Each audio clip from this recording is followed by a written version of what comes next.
Another episode of the Real Estate Investing Club. I hope you guys are having a great day, great week, wherever you are and whatever day it is for you. It is a good day here on the podcast, a good Thursday. This is the rare Thursday that we're doing a show. We got Dr. Bharat Sangani with us on the show. He has a ton of experience as a heart specialist, an entrepreneur, investor, and of course in real estate. He's done over $3.7 billion in commercial real estate transactions across multifamily, residential, retail, hospitality, office, and mixed use. So if you guys are here for the wisdom, I'm sure you'll get it on this show. And again, I have to apologize. My daughter is she's super excited this morning for whatever reason. She's 2. They get excited. But if you hear her in the background, that's just her excitement boiling over. So Dr. Bharat, I am super excited to jump into this. Thanks for having on the show. Pleasure is all mine. Absolutely. So I told you before we get on here, we always like starting with stories. We like to hear how people got to where they are. You didn't go too far into it when we were talking before the show. So why don't you take us back to the beginning of your story, specifically in real estate, and tell us how you got started? So, you are correct that most people who are professionals like me, uh, they don't just jump into real estate. Something usually happens. I'm by profession, as you and I both know, I'm a cardiologist, and my main function is being a heart specialist.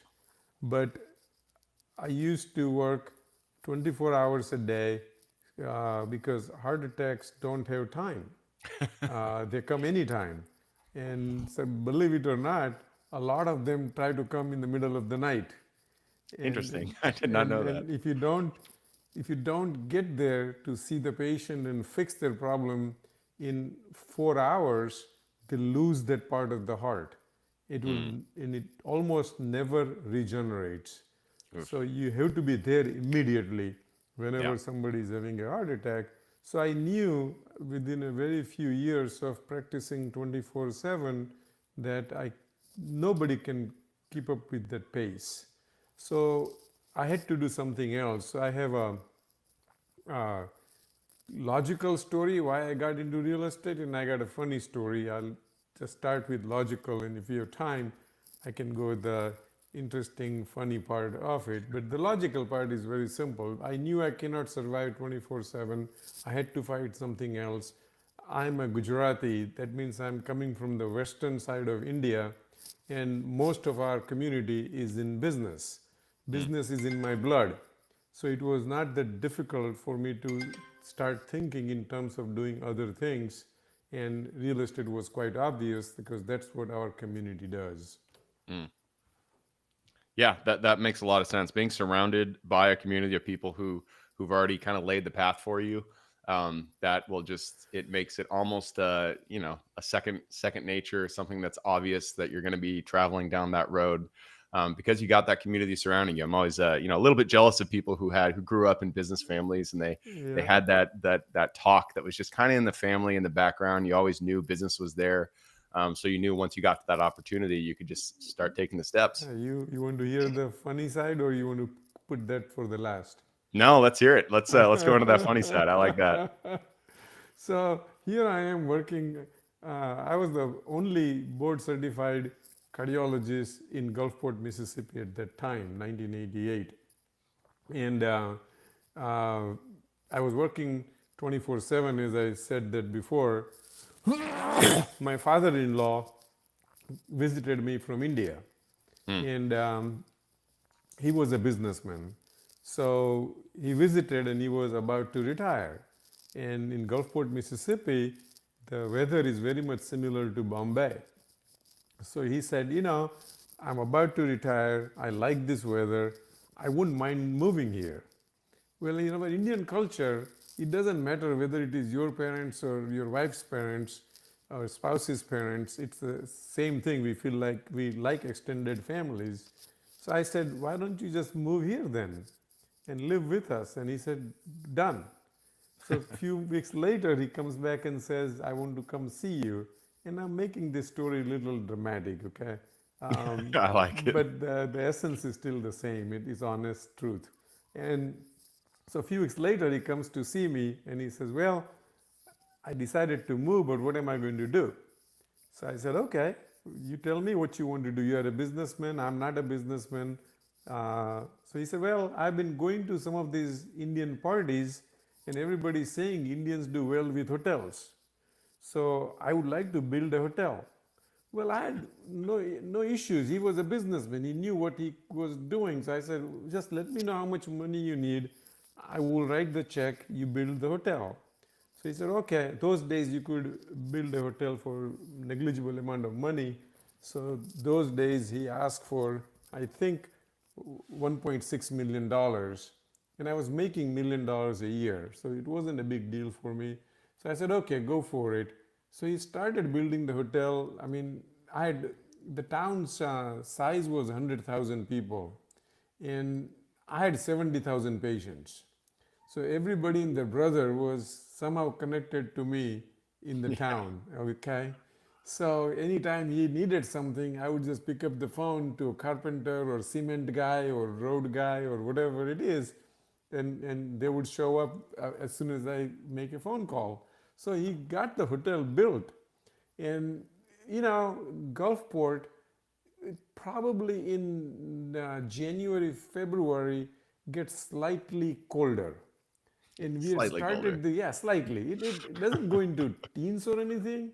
It does go into low 40s or high 30s just at night. It's not that bad. I mean, so one day he says, and he started building, he came to this country in probably March, started building in April, May. The hotel was about ready in February. So he calls me again and says, I need to see you. I said, okay. I thought he's coming to tell me he's very happy with the project and he's excited. And so he comes and says, last few days the temperature is dropping too low for me. I can't live in this temperature. I need to go back to India. And I said, what? Dude, we got this whole hotel right here. Come on. So here I am. So I called Smita, my wife, and I said, sit down. She said, what happened? I said, your dad is screwing us. Yeah, I don't know. All the money we have is now in this hotel, and he wants to go back to India. So she says, don't say bad things about my dad. I said, I am going to say bad things about your dad. I just didn't tell him that. I'm telling you. She said, what's your problem? So I explained to her the problem. She says, I hear you. You're correct. What do you don't have time to run the hotel, right? I will run the hotel for you because of him. Uh, so she took over the hotel.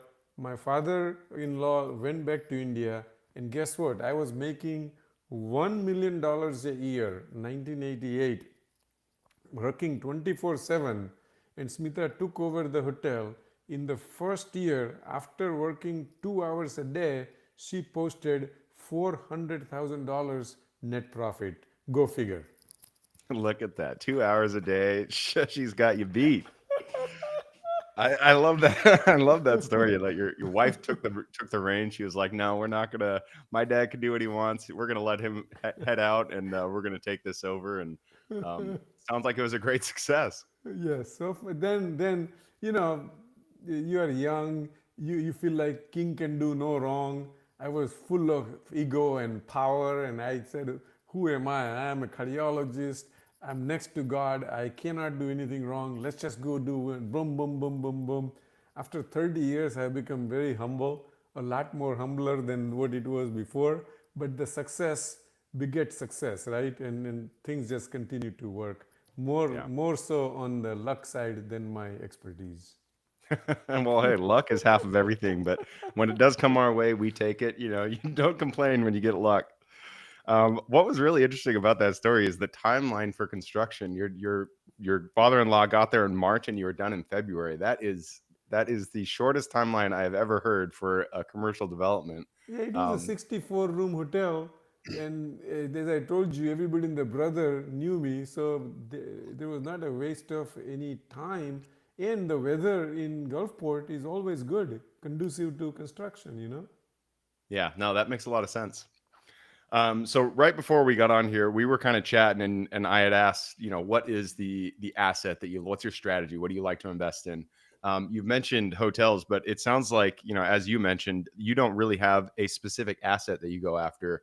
You more go after opportunities. So tell us kind of how your trajectory has been and how you've been deciding which investments to invest in since that first hotel. True, true. Well, as I told you before, every dog has a day. And that's very true in real estate. There are some sectors of real estate are in vogue and they fall down and they eventually come back. Real estate is a cycle, as you know and I know. And the cycles are usually 7 to 10 years. And you need to recognize that fact.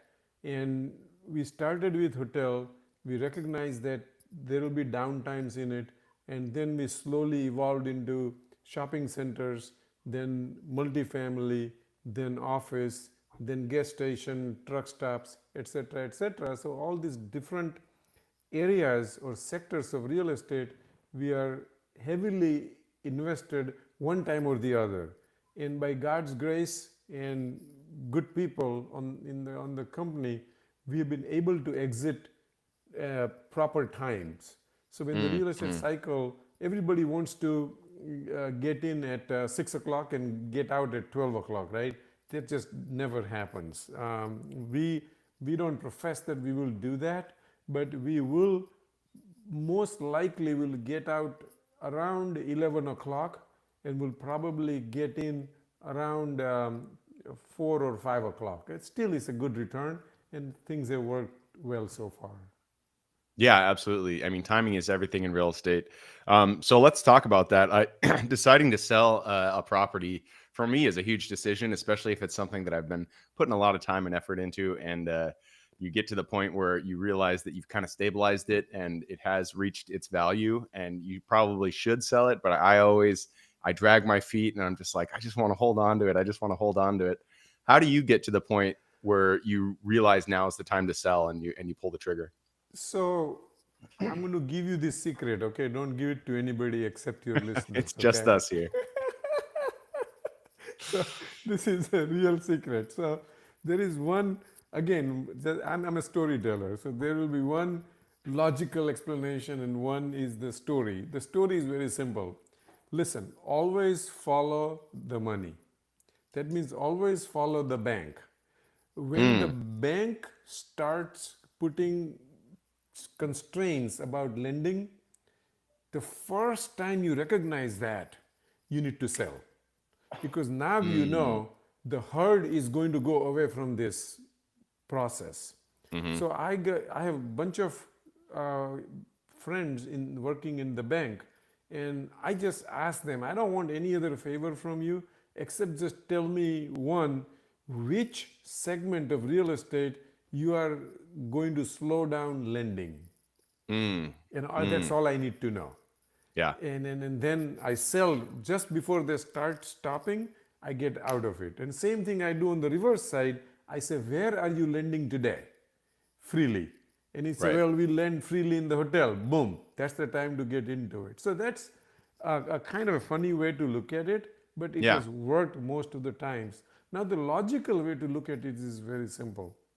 Most of us who have been in the business for a while, we understand when the market continues to go up and the rents continue to go up, that at some point there is, we call it rate of return. And we say, okay, we are now getting $10 on our $100 investment every year, right? Then we need to say, okay, is there any other investment which can also produce, if I sold this asset and I got 10 extra dollars, whatever I'll invest, if it's going to produce 10% return, I should get out of this. So as long as you can replace that income with some other investment, less riskier, less, this is a very important word, less riskier, then I think you should do it, you should exit out. So these are the two principles we have followed, and by and large, we've been successful. Now we've been caught into real estate cycles. We couldn't exit out at times. Most of the times we've been lucky, but when we have missed the cycle, we just stay another 5 to 7 years and wait for the next cycle. But Yep. the rules are the same. Yep. Yeah, and so many people have echoed that same sentiment. Is if if you're in a down cycle, if you're in a period where where for whatever, your specific asset, if it's a hotel, those are not selling for good cap rates, then just hold on. If you can ride out the wave, if you can ride out that cycle, it'll come back up and you can exit on the next one. That I really like that you said follow the bank though. Nobody has, we've done 600 plus episodes. Nobody said that, but it makes a lot of sense. You just talk to the bankers, and when they say, we're not going to lend on multifamily anymore. There's too much of it out there. We're not doing that. We're not underwriting those loans. You're like, well, now's the time not to do not to do multifamily. We'll turn our attention to whatever else you guys are lending And sell on. whatever you have, immediately sell, Yeah, because nobody's going to be able to buy for a long period of time after that. yeah, that makes a lot of sense. So let's just talk about your favorites. You've done so many types of deals. You've done, multifamily, residential, retail, hospitality, office, mixed use. So what of those? Let's just say, in the perfect world, they're all on the up and up. They're all coming up. They're great assets. Which of those assets are your favorite to buy and hold on to? I mean, you're giving me a hypothetical situation that almost never exists, but True. let's just assume that Yeah. that is the fact. I think it also depends on what is your risk tolerance, risk appetite, and but keep everything equal. I would still think multifamily will win the race Yeah. for various many reasons. Yep. Yeah, multifamily is a fan favorite across, many investors out there. That's one of the ones that I just have never invested in, surprisingly. I started out Well, with the all intent we of have to do is spend few hours with me. Even a monkey can do it, so no worries. Come see me. that's good to know. That's good to know. I don't need to be a heart surgeon to That's figure exactly out right. multifamily. All right, so let's talk about the next couple of years for us. We're in a very odd time in real estate. We got interest rates that are still pretty high. What do you see happening, and which asset class do you see? What are your bankers telling you that is kind of the hot asset for now? That's a very good question. And listen, these are the times the novices, the people who don't have any experience, the inexperienced people will fall prey.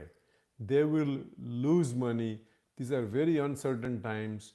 We have a leader who is trying to do great things for the country, but is unpredictable. Mm, And what is going to happen tomorrow is not known to anybody, probably including him. hmm. So why do I want to take unnecessary risk?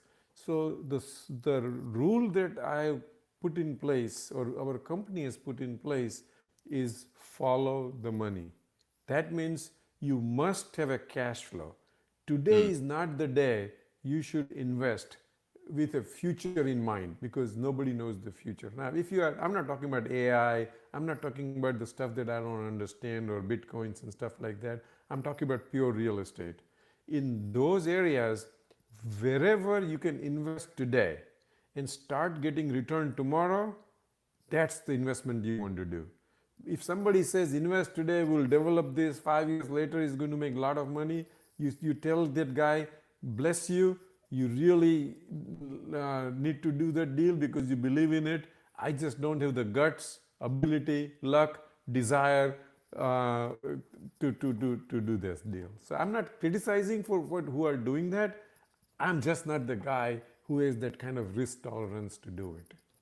yep, 100%. And I'm right there with you. If it doesn't have cash flow today, if I'm not closing and then the next month I see a check come into the bank, then it is not worth investing in. It doesn't matter what the appreciation rate is. It could be double digit growth for that economy. If it's not making money, I'm not interested. All right. Well, Dr. Barat, we have rounded down the time. It's already 20 minutes. So we got to push ourselves into the quick question round. Are you ready? Let's do it. Let's do it. It starts with education. It could be any form. It could be a book you've read, a conference you've gone to, a mentorship program you've been a part of, a movie you've seen, whatever. But I need two recommendations, one for general life wisdom and then one for real estate. So, the general life wisdom, I would definitely say the book by Dale Carnegie, How to Win Friends and Influence Mm, People. Nothing has affected me more than that book in my entire life. And for the business purpose, the second part you said, I would let you pick one of the two books that I admire. One will teach you, explain to you what real estate is and how you can understand real estate. And that is, the name of the book is What Every Real Estate Investor Needs to Know About Cash Flow. And Hmm, that is written by Frank Gallinelli. And the hmm, second one, now you understand IRR, you understand NOI, you understand cap rate. This is the basic, this is the lingo of real estate that teaches you very nicely. And then once you understand the lingo, then you say, okay, where do I invest? Then it's called the ABCs of real estate investing. hmm. And that is written by Ken McElroy.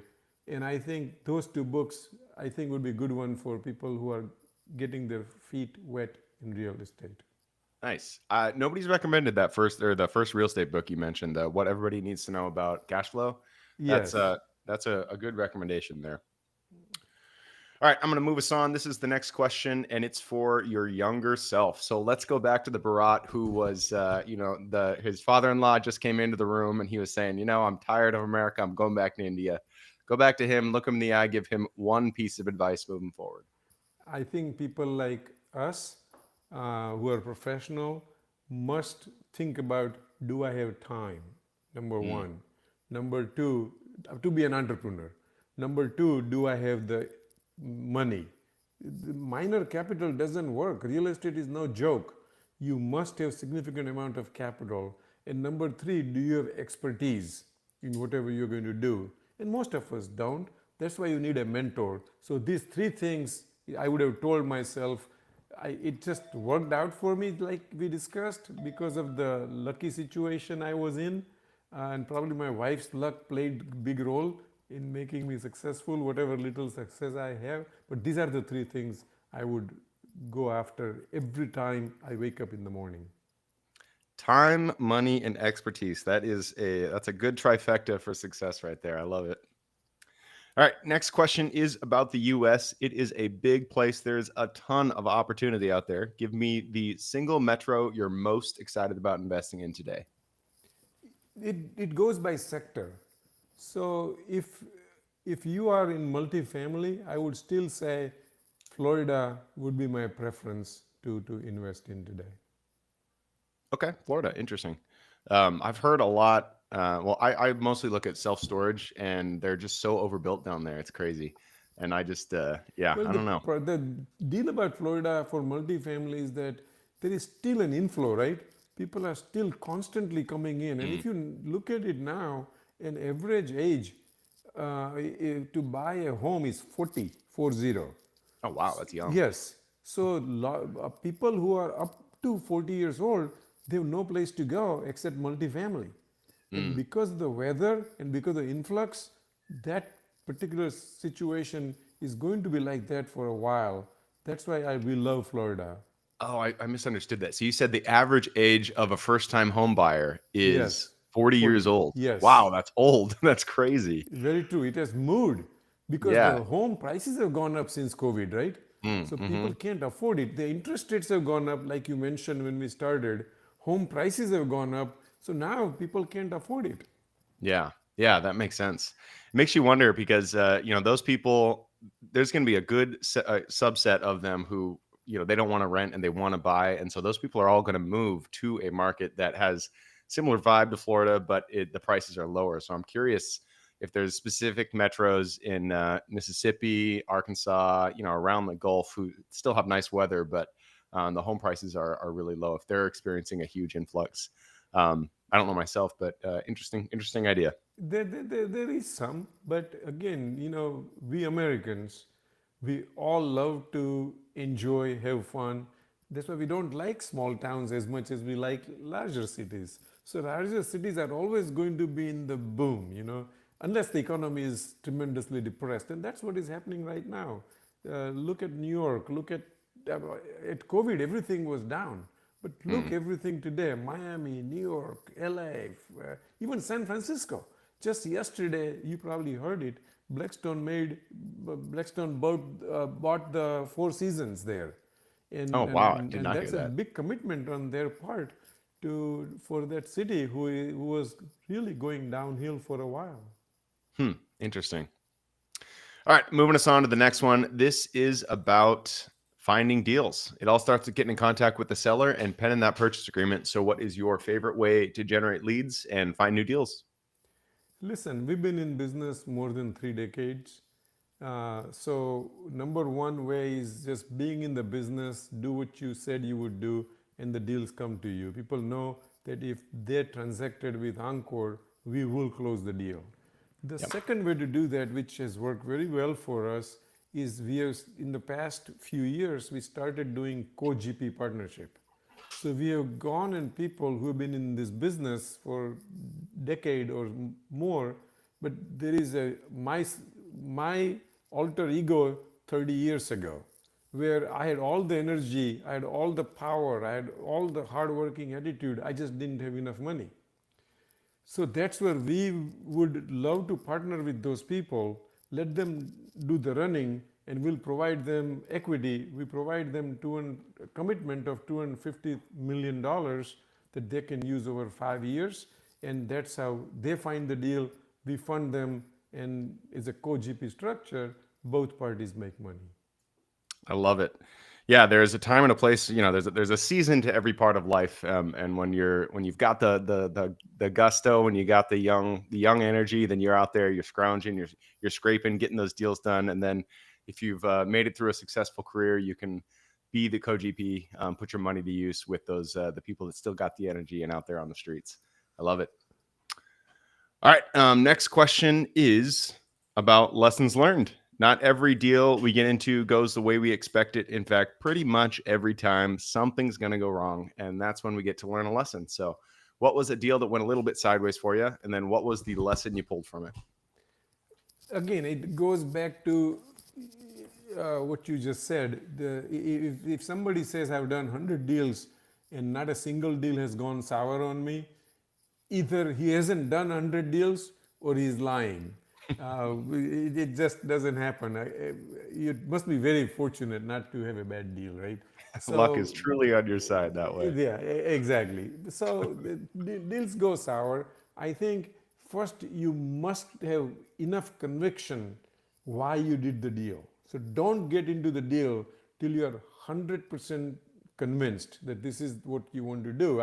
My dad used to say, son, measure twice and cut once. So don't get into the deal unless you are fully convinced. And once you're convinced, be married to it. There is no definition of divorce in that. Then you live with it. Unless the circumstances change or facts change, you need to stay on path. And you should have enough capital so when the downturn comes, you just survive. And when the upturn comes, you exit out. Yep. Yeah, that last piece there, that's definitely the lesson that I've learned too many times. I should have learned it the first time and just kept stuck with it, but is to have enough capital every time you get into a deal. Even if it looks perfect, things are going to go wrong. They're going to go wrong. It just happens. And so you need to have that backup with capital in order to fix those problems, because in real estate, money does really solve pretty much every problem. And so you need to have that capital available. Awesome. All right. And then on the obverse, sometimes things go right and they just, you walk off into the sunset with a deal, and it kind of sticks out in your mind as your favorite. So let's go to your highlight reel. What is a deal that sticks out in your mind as something that you really enjoyed? Take us to that one and tell us how it went. I mean, most of the deals that we have done, uh, we have done with a clear understanding and eyes wide open. Eyes wide open. The best deal I can think of was um, 3 days before the subprime crisis hit on 2007. That Mm, was my largest deal at that time. It was a mid nine-figure number. It was 3 days before the subprime crisis hit. We were dealing with one of the large wirehouses, and they called me. That's exactly the time the bankruptcy of Solomon happened, and they called me and said, you know, uh, we were going to get funding of about $300 million in 2007 from GE Capital, but they just pulled the plug. They are not going to fund this. So we have a problem about closing your deal. So I Mm. told them, if I have read the agreement right, I don't think we have a problem. You have a problem because we don't have financing contingency. So, Gab, I'm telling you, they wrote a check of mid nine-figure number without any debt, and that was probably the one of the best deals I did. 3 days before subprime crisis hit, nobody had money. 3 days later, and I was sitting on nine-figure cash, and that's when all these new divisions were started, and the company grew. Nice. And that's one of the times when, Lady Luck is on your side and you just take it with you and keep riding on. All right, and that leads us to the second to last question. This is a new question that we've been asking just because I'm a huge fan of AI. I like implementing it in my businesses as many places as I can responsibly do it. So I always like to ask people coming on here, is there a way that you've been implementing AI in your business that you feel has affected the bottom line? Whether we agree or don't agree, the AI has crept into our lives. Hmm. We haven't done anything that I could say is dramatic and it has changed the bottom line yet, but it will be foolish to think that AI is a fad and it's going to go away. I think it is here to stay and we will have to embrace it. And if we don't embrace it and if we don't change with time, I think the outcome may not be good for us. Yeah. Yeah, I mean, I personally, I'm a huge fan, especially on the research side, on due diligence, underwriting, that kind of stuff. It makes everything so much easier. Contract review. We just did a cell tower lease on one of our RV parks. I've never looked at a cell tower lease before, and so this came along. I spit it into AI. I asked it, what should I know about this lease, and it spit out a comprehensive analysis that kind of gave me an overview, so I was ready for the conversation on having this negotiation on a lease type that I had never seen before. So, yeah, I'm a huge fan. And you're right, it is here to stay. So, I'm going to move us on to the very last question. This is for the listeners. You've given us a lot to think about. I'm sure people want to reach out, get in contact with you. This is a two-parter. Where can they find you? And then what can they expect when they reach out? So, the best way to see and understand how and what I think about life in general, real estate, other things is to go to website www.bharatsanghani.com. So that's my name. And that's where you will find ways to connect with me. And there is a mentorship program. If somebody wants to join that program, this is my time to give it back to the society. Society has given a lot to me, as you probably don't know, but I came to this country with $10.45 in my pocket. For somebody with that kind of a huge high net worth to get here where we are today with at peak of our thing, we had 4,000 employees. You said we have a multi-billion dollar assets that we own and control. So God has been very kind to me and society has made me who I am. So if you go to www.bharatsanghani.com, there are ways I would return the favor to everybody who can use my experiences. I'm not that smart. I just have a lot of experiences. Well, I'm sure that stuff didn't come without a pinch of hard work. You definitely put in the hard work, and that's what matters there. So, I appreciate that, and I will go ahead and put that link in the show notes. So, if you guys want to reach out, all you got to do is click the little more in the description. It's going to pull down that full description, and in there you can find Dr. Bharat's links. All right, Doctor, thank you very much for coming on the show. It's been an absolute pleasure. Pleasure is all mine, as I said before. Thank you very much. Absolutely. For everybody who's with us today, thank you guys for showing up. You are the reason we do this. So if you guys have any questions, reach out to me, Gabe at therealestateinvestingclub.com. If you guys want to support the show, just leave us a review. Other than that, I hope you guys have a great week. Keep rocking real estate, and I look forward to seeing you on the next